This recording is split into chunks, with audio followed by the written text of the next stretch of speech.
Bismillahirrahmanirrahim. Assalamualaikum warahmatullahi wabarakatuh.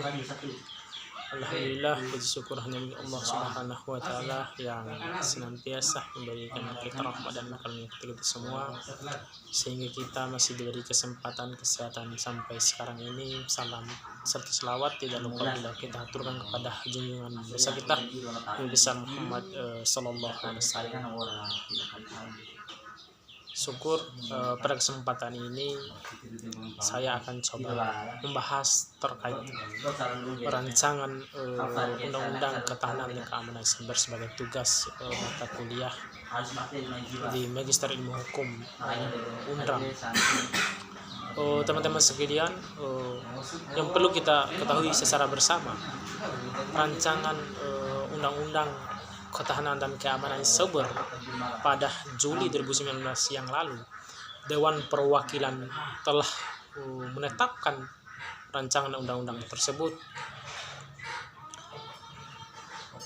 Rancangan undang-undang keamanan dan ketahanan siber menjadi usul inisiatif DPR untuk dilakukan pembahasan bersama dengan pemerintah dalam internal pemerintah itu sendiri. Saat ini tengah mencoba untuk merampungkan proses penyusunan draft inventaris masalah atau yang sering disingkat dengan DIM. Rancangan undang-undang tersebut sebagai syarat untuk dilakukan pembahasan melihat proses yang berkembang. Nampaknya ada upaya sejumlah pihak untuk mempercepat proses pembahasan rancangan undang-undang tersebut. Rancangan undang ini dan mengesankan sebelum berakhirnya periode DPR 2014-2019. Padahal mencermati materinya, rancangan undang-undang ini belum dapat dikatakan sebagai aturan keamanan cyber itu sendiri yang baik, mengingat ada sejumlah inkonsisten pengaturan antara pasal, ketidakjelasan fokus pengaturan, hingga besarnya potensi ancaman terhadap kebebasan sipil. Secara umum, pembahasan rancangan undang-undang tersebut, rancangan undang-undang keamanan dan ketahanan cyber, cenderung dilakukan secara tergesa-gesa dan minim partisipasi publik. Kondisi ini menimbulkan dugaan kecurigaan adanya kepentingan di balik pembahasan rancangan undang-undang tersebut. Padahal prinsip utama dalam pembuatan perundang-undangan itu harus dilakukan secara transparansi dan melibatkan partisipasi publik yang luas. Sebagai sebuah rancangan aturan yang menjadi panduan dalam keamanan cyber di Indonesia, rumusan rancangan undang-undang ini sangat menekankan pada pendekatan state-centric, sehingga gagal untuk memberikan kejelasan untuk memastikan perlindungan keamanan individu, perangkat dan jaringan dalam ruangan cyber.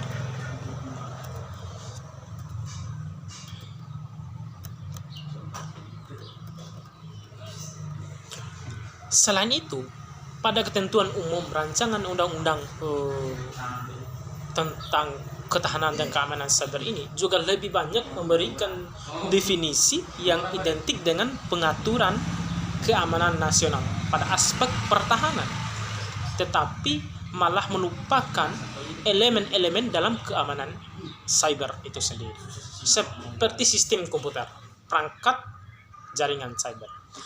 Perumusan aturan dalam rancangan ini juga telah menciptakan ambiguitas dalam tata kelola dan kerangka kerja kelembagaan yang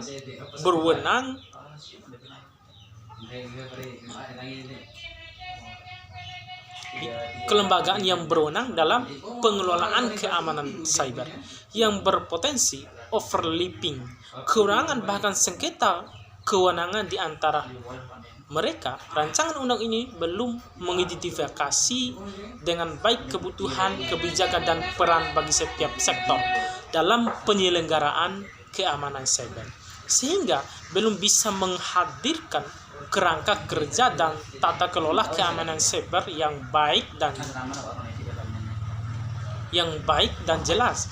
Situasi ini justru dapat menciptakan kerentanan dan kerawanan dalam keamanan cyber, khususnya bagi bisnis dan masyarakat sebagai pengguna, karena adanya ketidakpastian dalam pembagian peran antara sektor.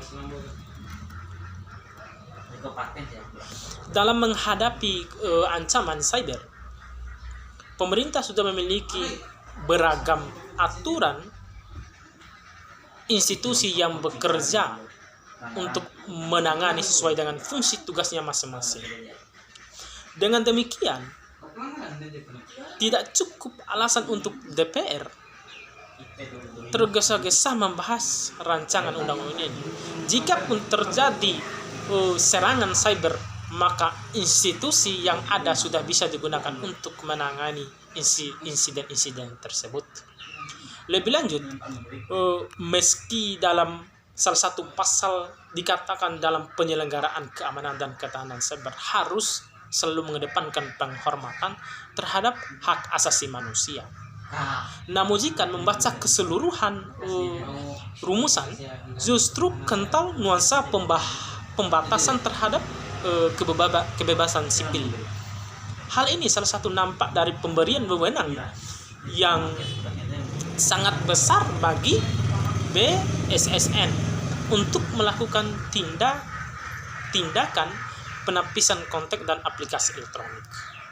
Rancangan ini selain berpotensi menciptakan tumpang tindih kewenangan dengan pengaturan serupa yang telah ada dalam Undang-Undang Informasi dan Transaksi Elektronik,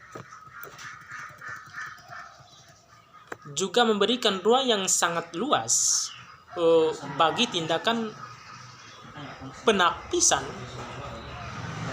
Dikatakan tindakan penapisan dapat dilakukan terhadap konten atau aplikasi yang berbahaya. Lalu apakah definisi berbahaya?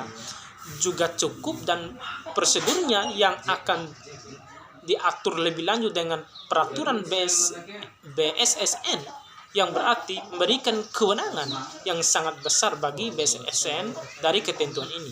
Jelas terlihat bahwa rancangan undang-undang ini gagal menerjemahkan aspek penghormatan terhadap hak asasi manusia itu sendiri, karena dari perumusan justru berpotensi mengancam kebebasan sipil. Nah, lebih jauh dengan pemberian kewenangan yang begitu besar, khususnya bagi BSSN dalam pengelola keamanan di ruang cyber, rancangan undang-undang ini juga sama sekali tidak menghadirkan kerangka pengawasan bagi pelaksanaan yang besar tersebut, akibat potensi penyalahgunaan kekuasaan, abuse of power, juga besar, mengingat besarnya kewenangan yang dimiliki mengendalikan segala aspek kehidupan cyber di Indonesia. Maka sekali lagi saya berharap dalam perancangan undang-undang ini DPR jangan terlalu tergesa-gesa untuk mengesahkan daripada undang-undang ketahanan dan keamanan cyber ini. Persoalannya seperti yang dikatakan saya pada awal pembahasan tentang rancangan undang-undang tentang ketahanan cyber tadi, masih ada pasal-pasal yang dilihat masih ambigu atau masih dilihat bahwa terselip kepentingan elit pemerintah dalam merumuskan dalam membuat aturan atau membuat undang-undang tentang ketahanan dan keamanan cyber. Jadi itu yang harus dipikirkan secara bersama oleh pemerintah.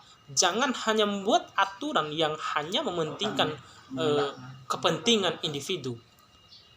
Seharusnya dalam setiap pembuatan aturan, pembuatan apapun yang berkaitan dengan di negara ini harus melihat pada konteks yang luas. Jangan hanya saja pada konteks pemerintah itu sendiri. Jadi itu yang harus dipahami oleh para pemangku kebijakan di negara kita pada kesempatan ini. Yang selanjutnya yang ingin saya sampaikan juga terhadap pemerintah kita pada kesempatan ini, undang-undang itu berlaku secara universal, maka seyogyanya dalam pembuatan aturan dimanapun harus melihat daripada konteks sosial kita di negara Indonesia, bukan hanya pada konteks pemerintah itu sendiri. Jadi itu yang coba saya sampaikan pada kesempatan ini. Mudah-mudahan apa yang saya sampaikan pada kesempatan ini bermanfaat untuk kita secara bersama, dan ketika ada kekurangan-kekurangan, jadi itulah teman-teman mohon dimaklumi. Sekian dari saya tentang mengkritisi tentang kebijakan rancangan undang-undang dan ketahanan cyber. Sekian, wassalamualaikum warahmatullahi wabarakatuh.